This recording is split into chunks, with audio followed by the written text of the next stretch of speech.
Hi everyone, welcome back to my channel. I'm Huck. Today I'm talking about the books that I want to reread in 2019.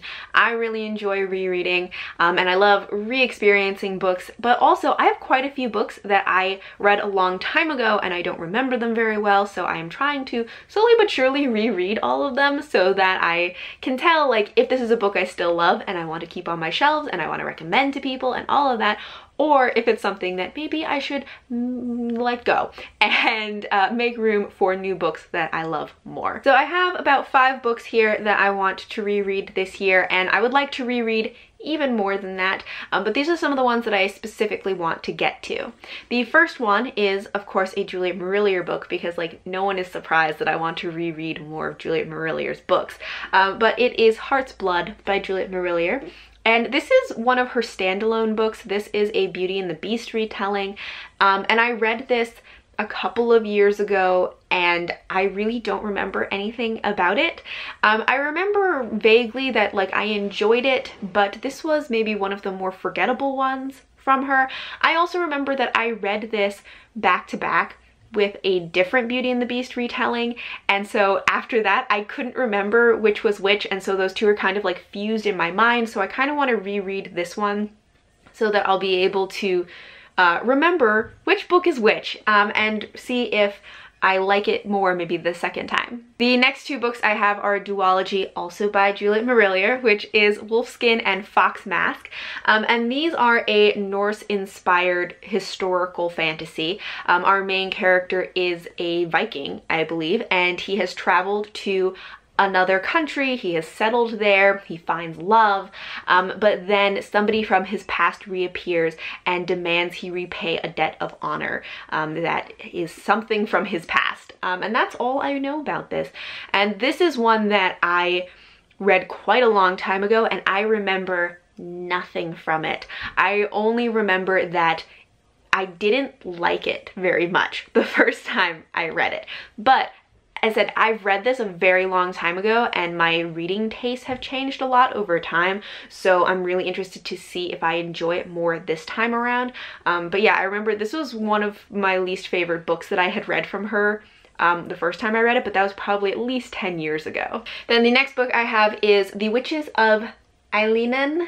I'm not quite sure how you say that, but this takes place in a magical world where witches and magic users have been banned, they've been outlawed, they have either been killed or are now in hiding, and our main character has been in hiding her whole life. She actually never knew anything else other than being in this like secluded like valley, I think, where she has been in hiding.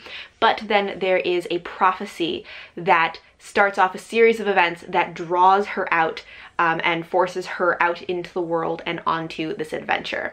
And this series is another one that I read a very long time ago. I don't remember very much about it except for maybe like one scene from one of the later books that I thought was like really weird.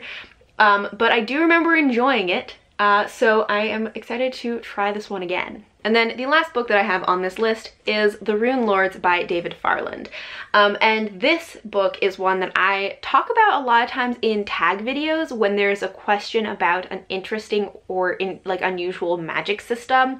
And I always am like, you know what, I should reread this book so that I can know if I should actually recommend this, because it does have an interesting magic system, but I don't really remember anything else about like the quality of the book itself. But in this world, the earth is in pain and a new Earth King must be like reincarnated in order to heal the earth and to take care of it.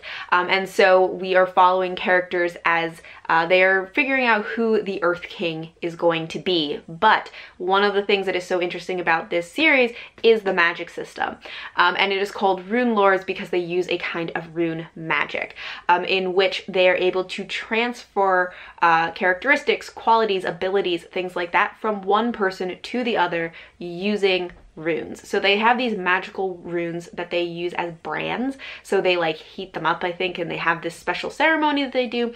They brand one person with the rune and then they brand the other person, and it transfers that quality from the first person to the second. And it creates a lot of social stratification between people because of course people are often paid in order to give away their qualities and things like that. So I remember it being very interesting in the dynamics that it creates between people.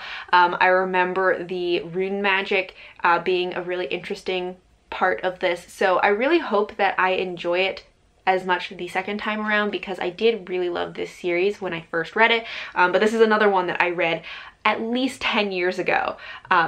So if not more. So I really don't remember much from it. So those are all of these specific books that I want to reread in 2019. As I said, I would love to reread more than this, but these are some that I especially want to get to. If you have read any of these, please let me know what you thought of them, especially like if you actually remember things about them, unlike me, or if you have opinions about which books I should prioritize, because I find it kind of difficult to prioritize rereads a lot of times. So I'm not really sure which ones I'm like most excited to reread, which ones I should start with. So please let me know if you have any that you especially think I should read first. Thank you all for watching, and until next time, bye.